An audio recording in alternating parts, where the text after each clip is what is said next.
Allez, on y va. Hello à tous. Imaginez pouvoir, en 10 minutes, co-construire un petit protocole respiratoire qui soit sûr, calibré et réutilisable. Vous venez, vous essayez et vous repartez avec un script clair. Prêt ? Je me joins à vous avec une question simple mais essentielle. Comment différencier ce qui relève d'une démonstration pédagogique de ce qui doit rester un avis médical ? Nous veillons strictement à cette frontière tout au long de l'atelier. Avant de plonger, rappel rapide. Chaque micro-cas a été présélectionné via un formulaire écrit. On refuse systématiquement les cas avec troubles respiratoires sévères, épisodes psychiatriques aigus, grossesse à risque ou personnes sous anticoagulants instables. Élise, tu lis la ligne de consentement que nous utilisons ? J'atteste que les informations envoyées sont exactes à ma connaissance. Je consens à l'anonymisation de mon cas et comprends que ceci n'est pas un avis médical. Je suivrai les consignes d'arrêt d'urgence si nécessaire. Avertissement médical important. Ceci n'est pas un avis médical.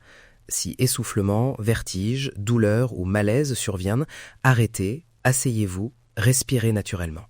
Si ça ne passe pas, appelez les secours. Tout est anonymisé. Pas de nom, pas de lieu, pas d'indice. Le micro-cas du jour.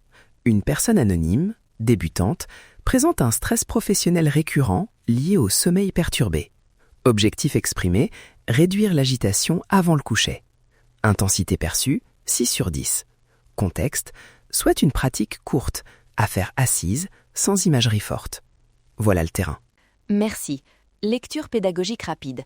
On travaille ici sur régulation autonome et attention dirigée. Plausiblement, une respiration rallongée favorise activation parasympathique. C'est une hypothèse physiologique raisonnable. J'aime l'analogie du thermostat. On ajuste progressivement la fréquence et l'amplitude, pas de saut brutal. Superposition guérit ? Non, mais la superposition est une image utile pour penser plusieurs états possibles simultanément. On reste prudent et explicite sur les limites. Parfait. Passons à la partie pratique. Je propose un script chiffré, simple et adaptable.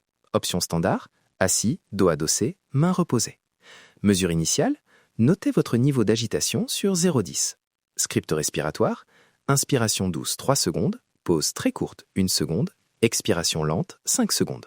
Répétez 6 cycles, puis réévaluez. Variante low intensity. Si 3-5 secondes insp-exp vous semble trop, faites seulement l'expiration allongée. Inspirez naturellement, expirez 6 secondes. Variante sans imagerie, concentrez-vous sur la sensation du souffle dans les narines.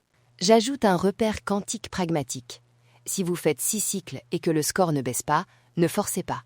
Repos, boire de l'eau ou répétez plus tard. On évite l'hyperventilation.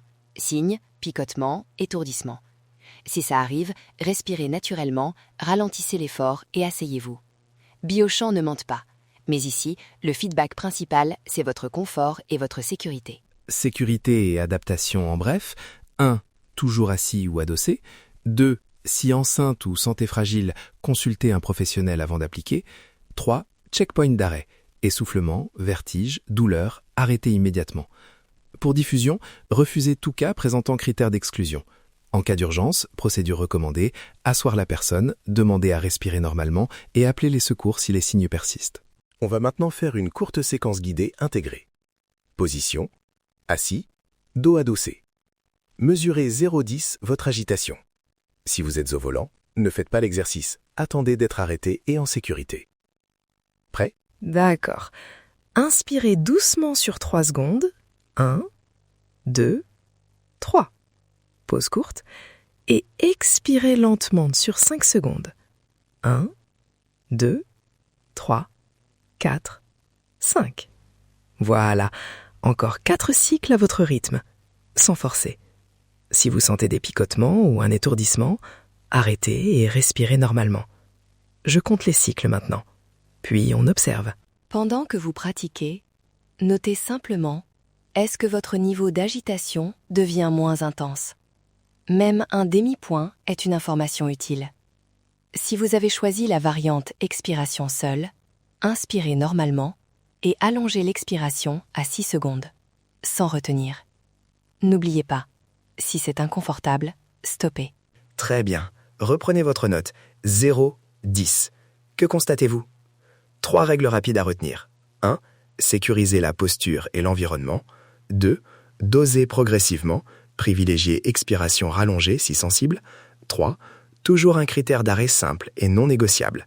Ces règles rendent la pratique réutilisable et sûre. Ressources pratiques. La transcription complète est disponible gratuitement sur notre site et nous proposons un PDF téléchargeable via un essai ou accès restreint gratuit qui reprend le script chiffré et les variantes. Si vous avez des doutes cliniques, contactez des services de santé locaux référencés dans la page. Intrication à l'œuvre. Prenez l'information, testez prudemment et rapportez vos retours. Merci Élise. Pour finir, 3 takeaways. Sécurisez d'abord, dosez ensuite, documentez toujours.